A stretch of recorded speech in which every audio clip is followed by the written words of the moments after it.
Bismillahirrahmanirrahim. Assalamualaikum warahmatullahi wabarakatuh.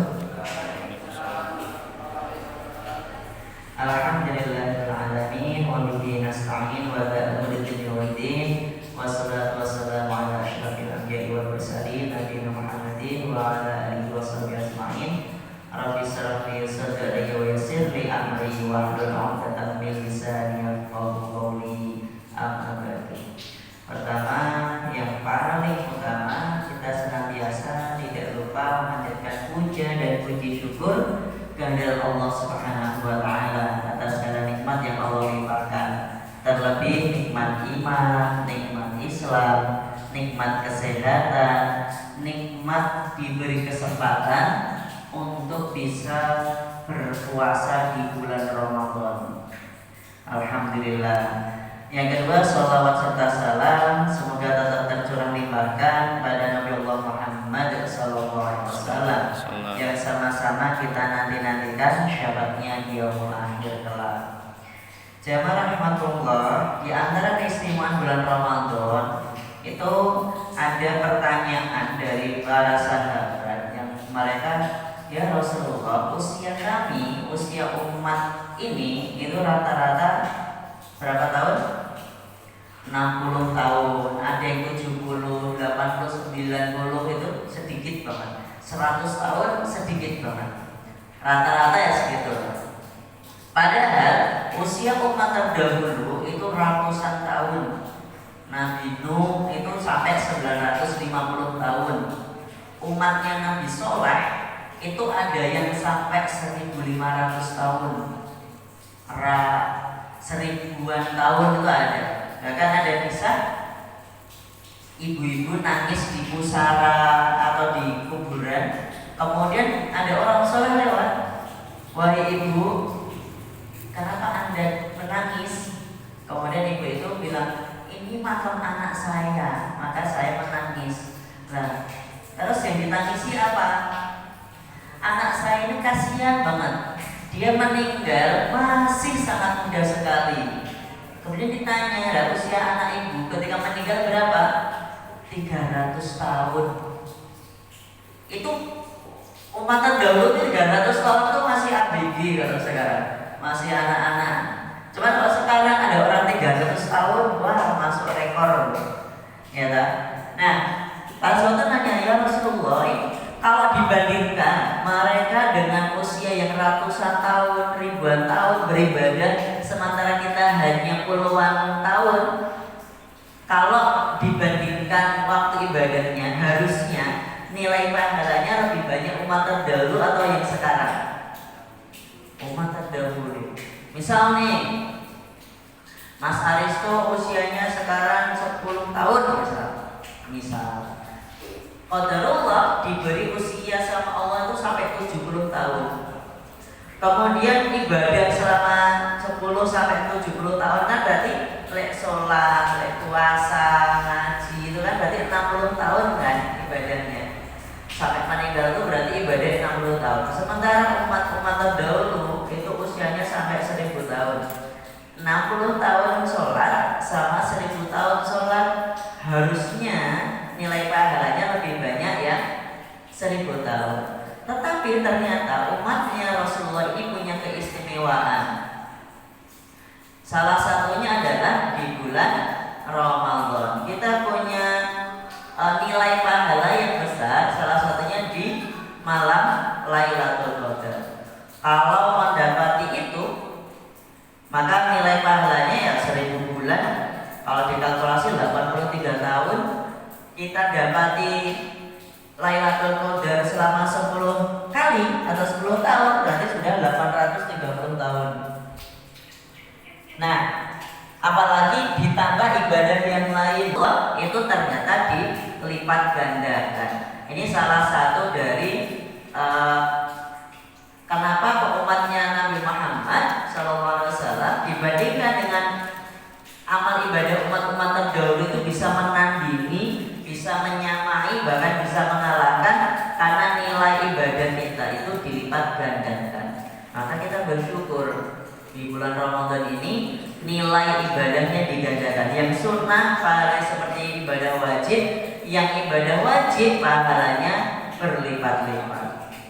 Santri mungkin untuk bulan Ramadan ngamal tataku dan sebagainya, insya Allah nanti akan banyak kultum tentang itu ya.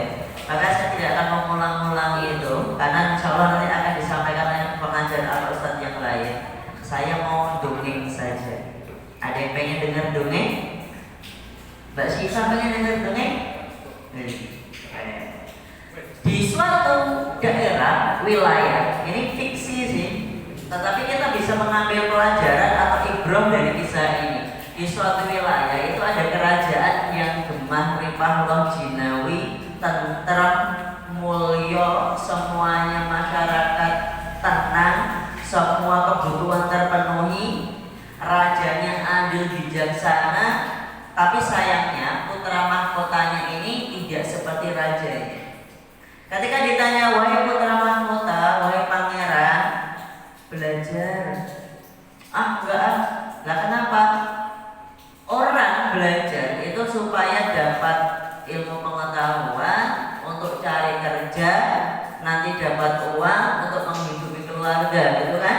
Saya nggak ngapa-ngapain juga besok akan jadi raja, karena saya anak raja. Maka pangeran ini tahu takdirnya nanti kalau ayahnya meninggal dia akan ganti ayahnya jadi raja, maka dia memanfaatkan tapi dengan cara yang salah. Dia memanfaatkan kesempatan tadi dengan malas belajar, nggak mau cari tahu. Kemudian dia tahu ayahnya ini punya beberapa menteri. Dia pikirin nanti kalau saya jadi raja, apa tak kasihkan ke menterinya aja deh. Nggak usah saya, yang penting saya kan tetap jadi raja. Qadarullah, beberapa waktu kemudian benar sang raja ini meninggal. Setelah raja meninggal, yang menggantikan siapa? Pangerannya. Pangeran diangkat jadi raja. Kemudian ketika pangeran diangkat jadi raja, tiba-tiba beberapa saat kemudian masyarakat atau wilayah kerajaannya ini ditimpa musibah. Musibahnya adalah ditimpa ujian nyamuk banyak banget. Nyamuk menyerang masyarakat, nyamuk menyerang wilayah seluruh kerajaan dan masyarakat itu diserang sama nyamuk. Kemudian karena rajanya tadi raja yang tidak belajar, kalau bahasa kasarnya raja bodoh. Dia tidak belajar, dia nggak tahu, maka dia tiba-tiba langsung mengumpulkan para menterinya. Wahai para menteri, rapat.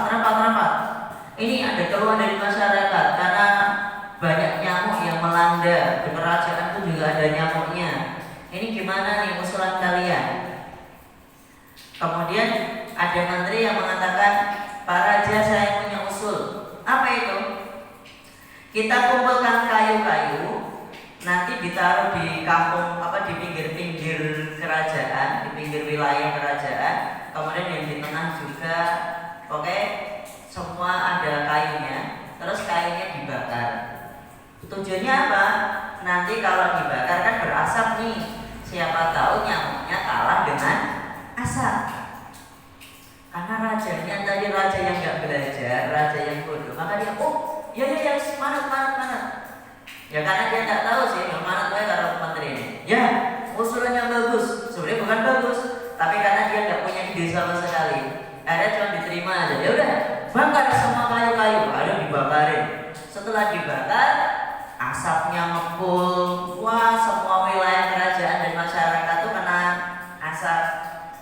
Nyamuknya nggak hilang, yang terjadi adalah si rakyatnya malah sakit, asma, batuk-batuk, mata pedas, berinak air mata. Wah, ini bukan utang mobil, enggak. Ternyata karena asapnya tadi. Setelah asapnya hilang, ternyata nyamuknya nggak hilang, masih ada. Akhirnya raja bingung, Pak, gimana ini? Usulan menterinya nggak mempan, masyarakat malah tetap protes. Nah ternyata di lingkungan menteri itu ada menteri yang licik. Dia mikir nih, wah ini ada keuntungan nih. Keuntungannya adalah si menteri ini melobi kerajaan sebelah, kemudian dia sepakat bisnis. Bisnisnya rahasia, raja nggak tahu, tapi dia hanya Dia bilang sama rajanya, wahai Pak Raja, saya punya ide nih. Apa itu? Tapi nanti ide saya kalau diterima, yang menjalankan ini saya ya. Oh iya, nggak apa-apa. Gini Pak Raja, nyamuk itu kan makanannya kakak. Iya tak? Nyamuk itu makanannya siapa? Kakak. Maka supaya nyamuk hilang, kita beli aja kakak. Oh iya, karena rajanya kan raja baru kan, jadi iya nggak apa-apa. Nah Pak Raja, saya sudah konfirmasi ini kerjasama sama kerajaan sebelah. Kita beli katak lewat kerajaan itu, yang harganya tadi mungkin 1 ekor 1.000, dia bilangnya 5.000. Dibelilah katak banyak banget, 1 kapal, 2 kapal, 3 kapal, semuanya dikirim ke kerajaan tadi, kemudian disebar kataknya tadi.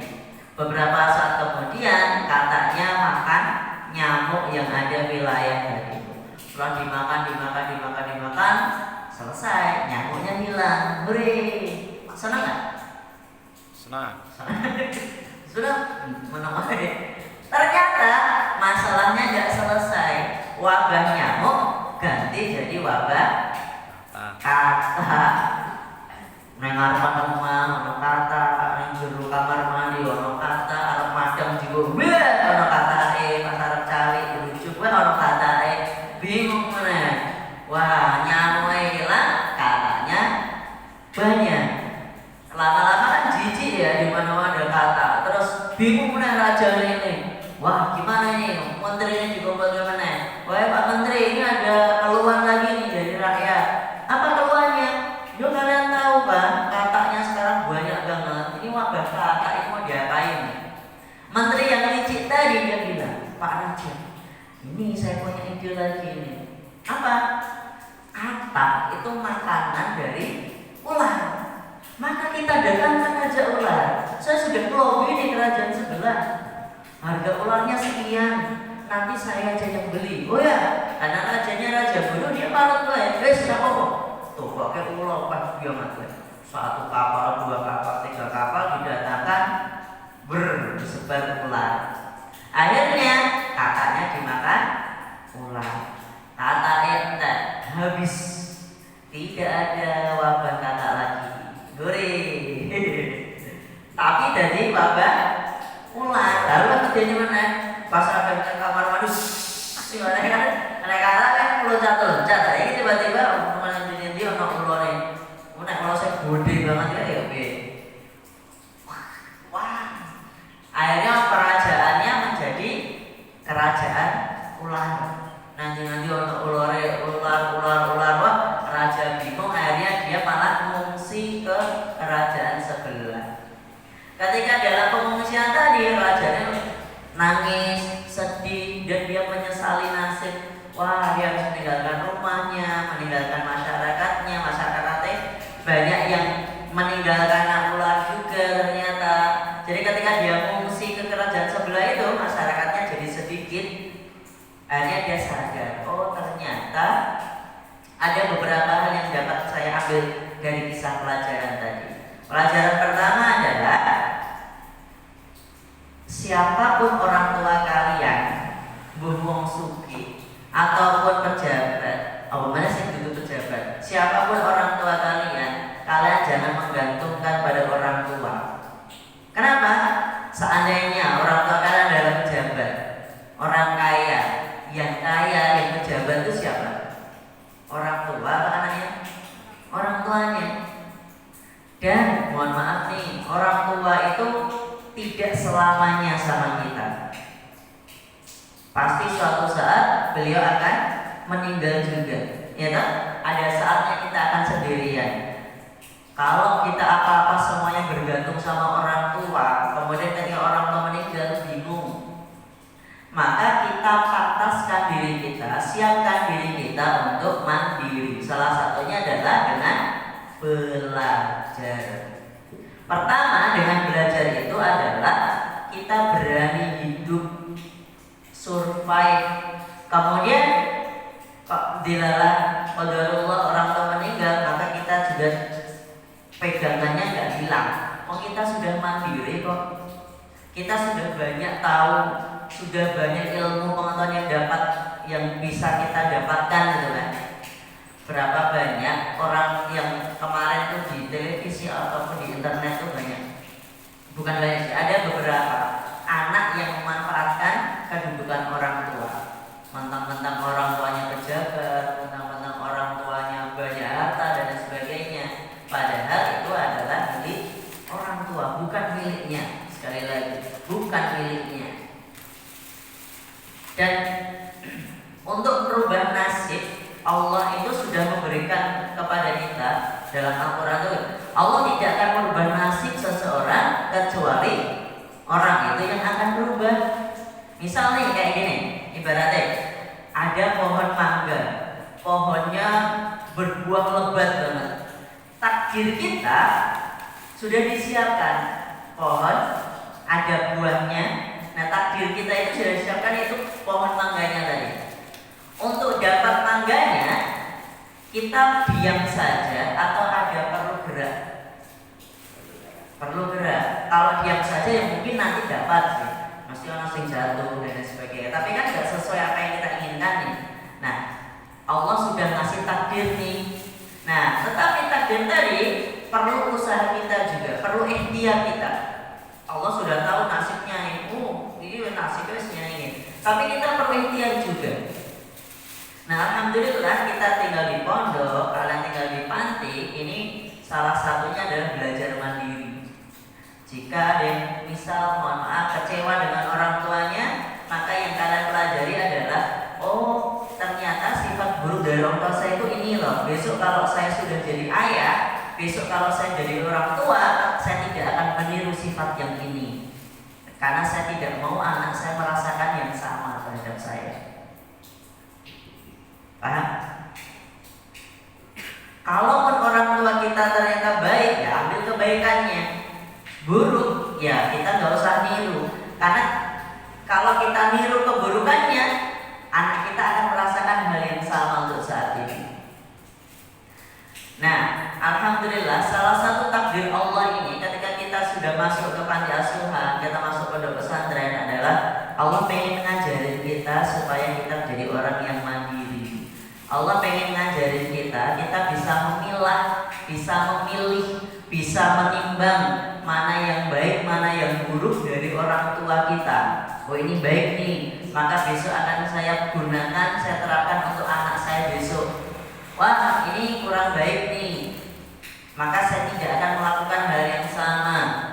Nah, tadi raja tadi dia hanya memanfaatkan kedudukan orang tua, tapi dia tidak memantaskan dirinya menjadi pengganti orang tuanya. Kemudian dia tidak belajar, maka ketika dia mendapati masalah, dia tidak tahu solusi. Dan mungkin nggak kalau di lingkungan kita itu ada orang yang tidak baik? Mungkin nggak? Mungkin. Pasti ada ya. Orang yang nggak senang dengan kita itu pasti ada. Nah, raja tadi di lingkungan sekitarnya ada yang baik, tapi ternyata ada yang buruk juga. Kalau kita tidak berilmu, kita tidak tahu, kita tidak hati-hati, maka bisa jadi justru kita yang dimanfaatkan oleh orang tadi itu. Dalam kisahnya tadi kan rajanya malah dimanfaatkan kan, padahal dia punya kewenangan, tapi mau melakukan sesuatu, nanya, kemudian wah tak manfaatkan nih, karena dia tidak tahu banyak hal, dia tidak belajar, maka dimanfaatkan ketidaktahuannya. Coba kalau kita tahu, coba kalau kita paham tentang sesuatu, mungkin masukan dari orang lain itu bukan keputusan mutlak, tetapi hanya sekedar masukan saja atau nasihat gitu. Tapi kalau kita tidak tahu sama sekali, ya wes kita percaya pokoknya iki piye to. Ya kalau yang kita ajak curhat tadi, yang kita minta pendapat orang yang baik, orang yang jujur, ngasih solusi. Kalau tidak, malah joroke. Jamaah rahimahullah. Nah dari kisah tadi, kemudian bisa jadi masalah itu munculnya bukan karena orang luar. Kalau tadi kan ulangi. Gimana caranya? Dikasih asap, nggak mempan. Dikasih kata, jadi wabah kata. Dikasih ular, jadi wabah ular. Padahal sederhana. Kalau pengen menghilangkan nyamuk itu adalah pikirkan kesalahannya mungkin ada pada diri saya. Yaitu gimana? Masyarakatnya dihimbau untuk jihad. Kan sesimpel itu sebenarnya. Oh, banyak nyamuk ya. Ya udah gini, sampaikan ke masyarakat, jaga kebersihan, jangan buang sampah sembarangan. Kalau ada genangan air ditimbun atau apalah gitu kan. Jadi mengingat kalau ada kesalahan, jangan-jangan saya yang salah. Jangan mengatakan, oh ini gara-gara ini mesti, oh gara-gara ini mesti. Rasulullah itu sudah bersabda, ad-dinu nasihah, agama itu nasihat. Makanya saya ini punya pandangan sendiri ketika memelihara jenggot. Maksudnya, wah, ben dipanggil ustaz, gue, ya enggak gitu. Oh, gue pakai baju muslim, ben dianggap orang soleh kok. Enggak, ad-dinu nasihat, agama itu nasihat. Maka ketika saya berjenggot, saya pakai baju koko, itu seperti menasihati saya sendiri. Kan pakai baju koko, kemudian jenggotan, tiba-tiba delok dangdutan, kayak orang pantes kan. Maksudnya, oh iya, aku kira naik omah yang ngajar TPA. Kalau di sekolah saya seorang guru, itu nasihati diri saya. Kemudian saya ini ngajarin anak saya manggil orang tua kan, ada yang ayah, ibu, bapak, ibu, mama, papa, ya terserah orang tua sih. Nah anak saya itu tak kasih ini, manggilnya abi umi. Ketika saya sampaikan, bukan saya sampaikan sih, ketika pas ngomong anak, ngomongnya sini ikut abi, keluarga saya itu yang bilang, panggilannya siapa ya? Abi umi. Wah, sok islami, untuk abi umi barang. Kemudian saya bilang, ya terserah saya, cara kasarnya, ya terserah saya, anak saya itu tak suruh manggil father, mother itu ya terserah saya. Nah tak suruh manggil abi umi, itu terserah saya.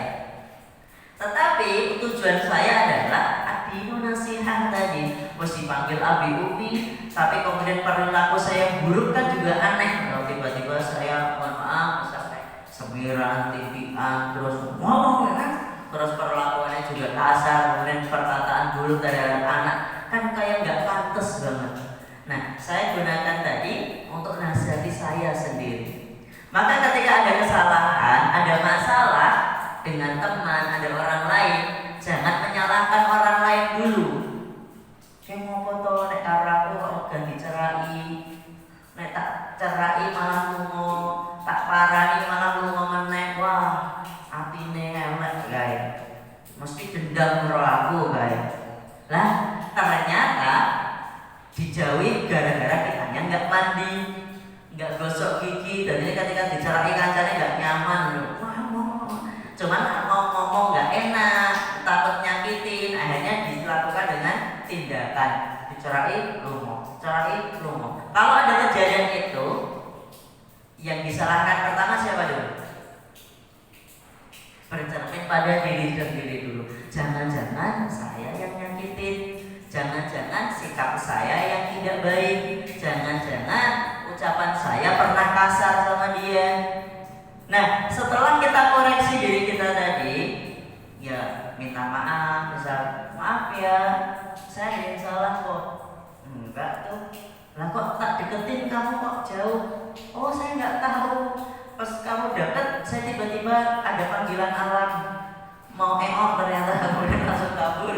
Bukan karena kamu, wah ternyata. Kan kita sering banget tuh menghadapi masalah yang sebenarnya penyelesaiannya kan sepele, tapi kita ujuk-ujuk langsung simpul ke, wah kayaknya parah aku rapi. Terus kita coba ke orang lain, maka mungkin wong senengane sok menjauh ya. Nek tak ajak ngomong senengane malah tutup irunge. Nah berarti kamu sing rasihatan. Oh toh, ya wis. Kita saling tolong menolonglah dalam kebaikan dan takwa, dan jangan tolong menolong dalam keburukan. Jadi sebaik-baik manusia bermanfaat untuk orang lain, tapi ayat Al-Qur'annya adalah saling tolong menolong dalam kebaikan, jangan tolong menolong dalam keburukan. Ya, semoga kita dijadikan jadi orang yang baik, orang solih, yang bermanfaat hidupnya, mulia hidupnya untuk orang lain juga, untuk bangsa, negara, masyarakat dan agama, dan kita menjadi salah satu penggerak untuk negara ini. Jadi orang yang bermanfaat luar biasa dan lain sebagainya. Amin ya rabbal alamin. Kurang lebih mohon maaf. Kita tutup kafaratul majelis. Subhanakallahumma wa bihamdika asyhadu an la ilaha illa anta astaghfiruka wa atubu ilaik. Wassalamualaikum warahmatullahi wabarakatuh. Waalaikumsalam warahmatullahi wabarakatuh.